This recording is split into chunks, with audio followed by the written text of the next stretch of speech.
नमस्कार, मी पंजाब डक. 13 जुलै आणि 14 जुलैच्या दरम्यान राज्यामध्ये तुम्हाला सांगायचं झालं तर लातूर जिल्हा, सोलापूर जिल्हा, बीड जिल्हा, नगर जिल्हा, परभणी जिल्हा, जालना जिल्हा, संभाजीनगर, त्याच्यानंतर नांदेड जिल्हा ह्या भागामध्ये विखुरलेल्या स्वरूपाचा म्हणजे 13, 14, 15च्या दरम्यान भाग बदलत पाऊस येणार आहे. सर्वदूर नाही पडणार पण भाग बदलत 13, 14च्या दरम्यान पाऊस येणार आहे म्हणून हा अंदाज लक्षात येतो.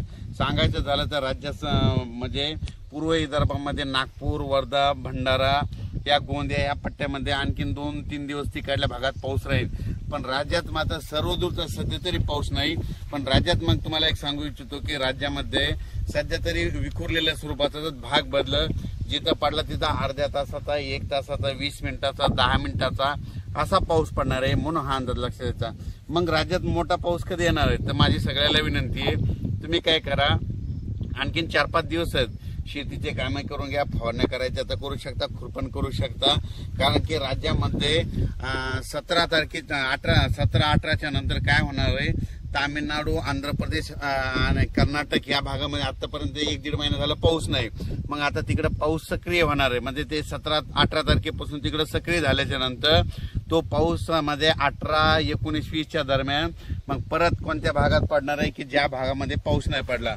मग त्याच्यामध्ये तुम्हाला सांगतो की त्याच्यामध्ये लातूर जिल्हा, धाराशिव जिल्हा, सोलापूर जिल्हा, सांगली, नगर, कडाष्टी, पाटोदा या भागामध्ये मग 18 तारखेच्या नंतर म्हणजे 18 जुलैच्या नंतर परत तिकडल्या भागात दक्षिणेकडे पाऊस सक्रिय होणार आहे म्हणून हा अंदाज लक्षात घ्यायचा.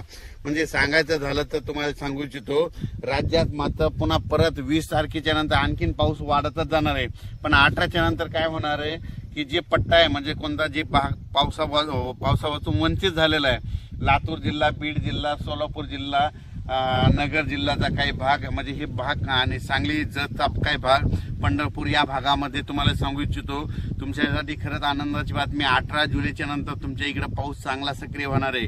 कारण की काय होणार आहे, कर्नाटक, आंध्र प्रदेश, तामिळनाडू, केरळकडे तिकडे पाऊस सक्रिय होणार असल्यामुळे आता तिकडचा पाऊस आपल्याकडे येणार आहे.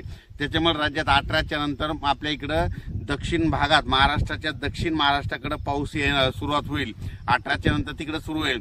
त्याच्यानंतर 19च्या नंतर थोडा पुढे सरकेल, 20ला पूर्ण आणखी पुढे सरकेल. मग 24च्या मग जुलैच्या शेवटच्या आठवड्यात राज्यात मात्र सगळीकडे पाऊस होईल म्हणून हे लक्षात द्यायचं. अचानक वातावरणात बदल झाला तर लगेच एक उद्याच्याला मेसेज दिला जाईल. धन्यवाद.